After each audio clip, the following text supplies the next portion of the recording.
Hello guys, आप सभी को हमारी तरफ से प्यार भरा नमस्ते। और आप लोग कैसे हैं? आशा करते हैं अच्छे ही होंगे, अपनी अपनी ज़िंदगी में स्वस्थ और मस्त होंगे।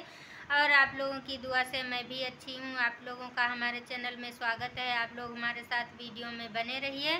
और मैं भी एक कहानी सुनाती हूँ, अगर अच्छी लगे तो लाइक और कमेंट करके ज़रूर बताइएगा कि मेरी कहानी कैसी लगती हैं। और इस कहानी का नाम है दो बैलों की कथा। तो आप लोग इस कहानी को सुनिए। अगर पसंद आए तो लाइक कमेंट करिए। झूरी के पास दो बैल थे, दोनों बहुत सुंदर थे और दोनों में आपस में बहुत प्रेम रहता था। और झूरी भी उसको बहुत प्रेम करता था, उन दोनों को।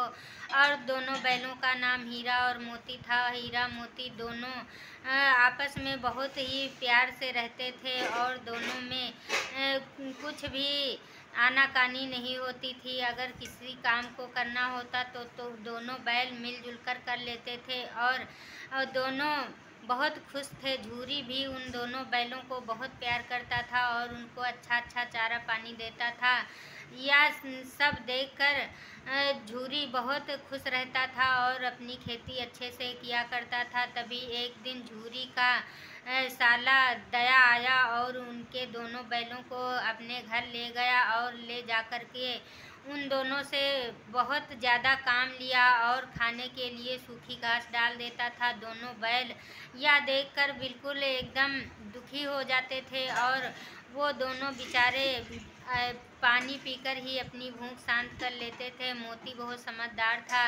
हीरा से मोती कहता था कि मैं यहाँ से भाग जाऊँगा। तभी मोती कहता था, नहीं नहीं हीरा, हम यहीं अपनी भूख शांत करेंगे पानी पी के और यहाँ से नहीं जाएंगे, क्योंकि मेरे मालिक का अपमान होगा।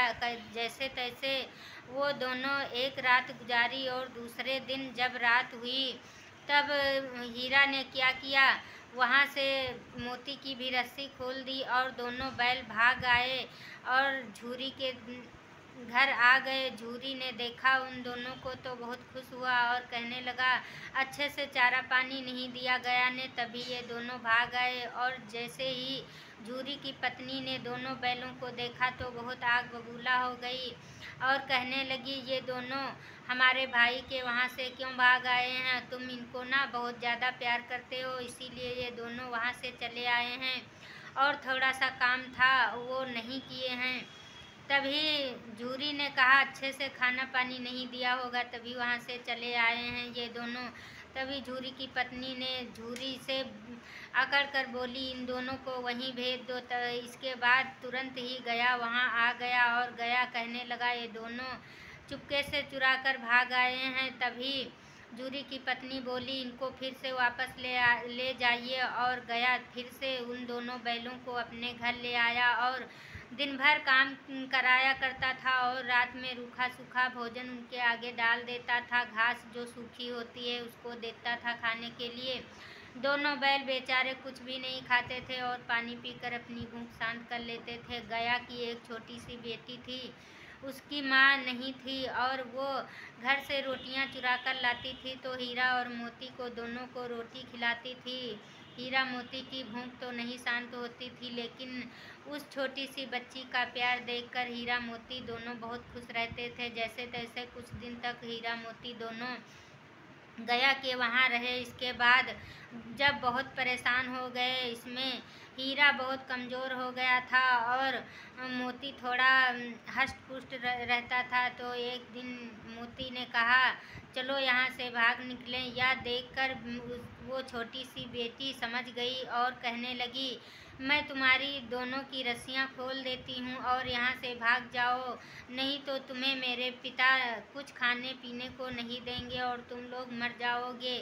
दोनों की रस्सी खोल दिया और दोनों बैल वहाँ से भाग निकले। तभी वहाँ से भागते भागते एक खेत पड़ा तो खेत में गए और सारे मटर खा गए। तभी उस खेत का मालिक उन दोनों बैलों को कांजी हाउस में बंद कर दिया और नहीं तो उनको खाने पीने को मिलता था और उसी में पड़े रहते थे। एक दिन एक किसान आया और उन दोनों बैलों को नीलामी में खरीद लिया और वह अपने घर लिए जा रहा। तभी मोती हीरा ने सलाह किया और उन्हें रास्ता जाना पहचाना लगा और दोनों ने झटका मारा और उस किसान से छुड़ा लिया और दोनों भागकर झूरी के पास पहुँचे। झूरी ने जब दोनों बैलों को अपने घर आते देखा तो बहुत खुश हुआ और कहने लगा, तुम कहाँ थे हीरा मोती, कितने दुबले हो गए हो और तुम कैसे अपने दिन गुजारे और यहाँ कैसे आ गए। तभी हीरा मोती ने सब कुछ बताया और पीछे से वो किसान भी आ गया और कहने लगा, मैंने इन्हें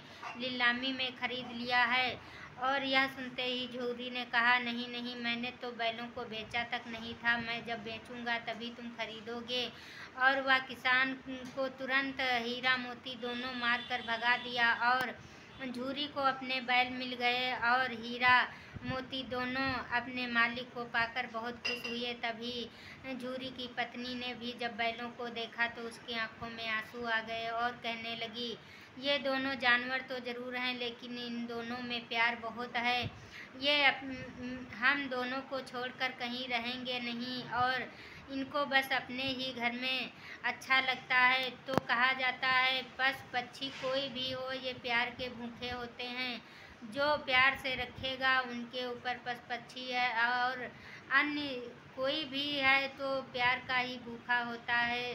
अगर प्यार से उसको खाना पानी देंगे तो वो उसको सब कुछ अच्छा लगेगा और अगर कोई जलापे से खाना पानी देता है तो कुछ भी नहीं अच्छा लगता है। तो कहा जाता है, जानवर हो या मनुष्य हो, उससे प्यार से सब कुछ करना चाहिए, खाना पानी और अच्छे से रहना चाहिए। तो आज की कहानी मेरी कैसी लगी आप लोग कमेंट करके ज़रूर बताएंगे। तब तक के लिए बाय बाय।